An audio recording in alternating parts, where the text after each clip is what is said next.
وجهه حلوه. لا صدق والله ممكن بس اذا تركب مواعيد يلتقط لك صور مثل ما تريد، ممكن لو الاطفال يطق لك صور يحكي لهم قصص. يعني والله انا حبيته حلو. اهم شيء حلو اذا قعدني الصبح كل زين ما من عند عمي ايش قد حلو والله عمي حلو. جيبوا ضيفنا حاضر ويانا يا شباب. اهلا قاسم مدني. اهلا اخر عليك عبد الكريم. مساء الانوار. عبد الكريم حتى ما يخلي اسم احلى يعني بنقول عبد الكريم قاسم. الله يحفظك. شلونك؟ بخير الحمد لله. حضرتك ناشط مدني. خلينا نتعرف على نشاطاتك المدنيه اللي انت قمت فيها.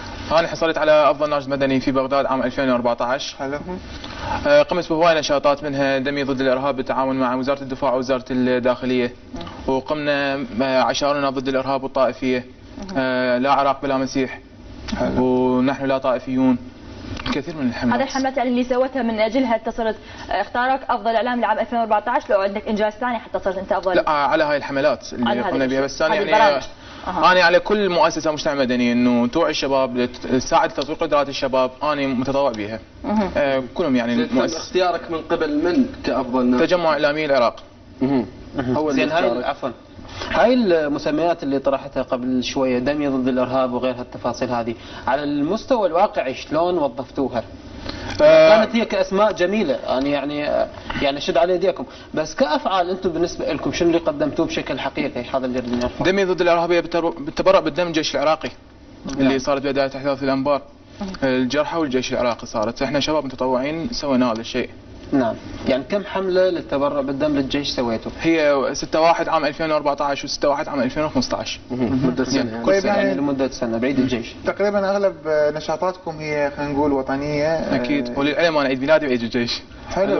بس في عبد الكريم قاسم. عبد الكريم قاسم. كل عام وانت بخير. صفقوا اي والله يعني حقيقه شيء حلو.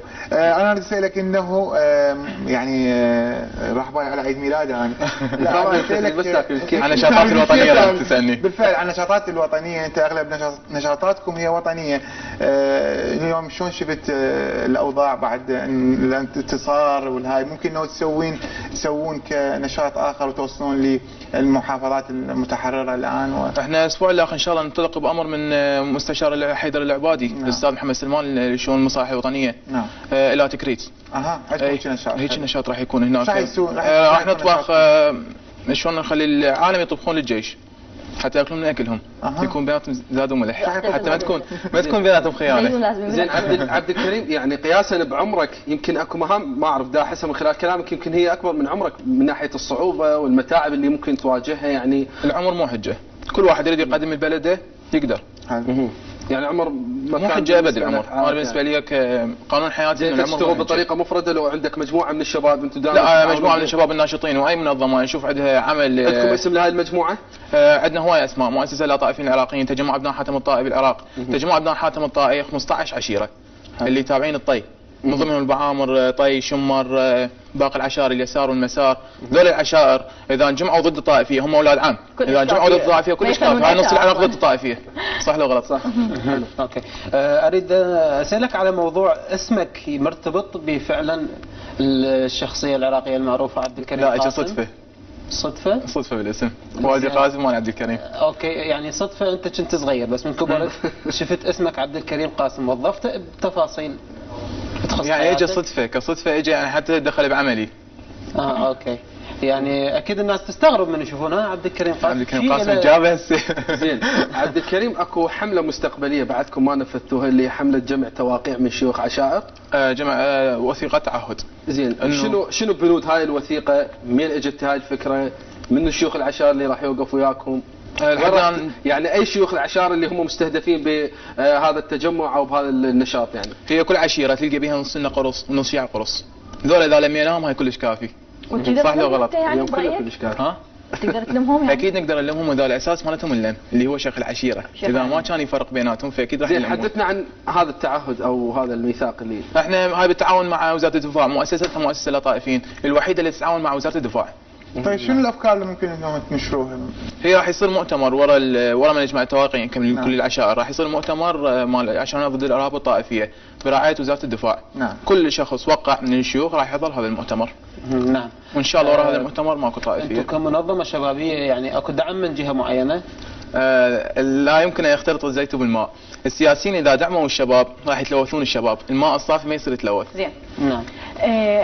برايك انه هذه المسميات وهذه الحملات تكون شكليه، لو صدق يعني بالداخل بالمضمون راح تغير؟ لا بالداخل بالمضمون راح نغير ان شاء الله، لان احنا ما جينا من غايه مال او ما جينا من غايه منصب. انا ما جاي عنكم انتم والنعم منكم والزود منكم اكيد، بس انا قصدي يعني نشاطكم راح يترك تاثير، يعني راح يخلي انه فعلا انا يغير نفسيتي، انه اكو بعض الاشياء اللي صارت بمجتمعنا الدخيله مثلا هاي الطائفيه. خليني احكي الشغله، فدنا واقفين بالمتنبي، عندنا واحد ممثل قلنا له روح لي غاد على اساس تخربطت وقع بالقاع.